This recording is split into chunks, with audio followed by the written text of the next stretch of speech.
আমাদের মধ্যে অনেকেই আছি আমরা যারা ক্রিশ্চিয়ানো রোনাল্ডোর সমালোচনা করি তার অ্যারোগেন্ট আচার আচরণের কারণে। কিন্তু আপনি কি জানেন 2011 সালে যখন ইউরোপের গোল্ডেন বুট CR7 জিতেছিলেন, পরবর্তী সময় 2017 সালে সেই গোল্ডেন বুটটাকে তিনি নিলামে তুলেছিলেন এবং নিলামে তোলার মাধ্যমে 1.2 মিলিয়ন পাউন্ড আয় হয়েছিল।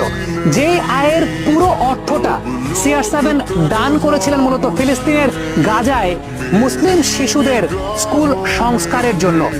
এই যে এই ধরনের আত্মনিবেদনের জায়গাটা, কিংবা একজন ফুটবলার তার ফুটবল খেলার বাইরেও এরকম কর্মকাণ্ড করছেন, এগুলো কিন্তু প্রত্যেকের জন্য একটা অনুকরণীয় দৃষ্টান্ত। শুধুমাত্র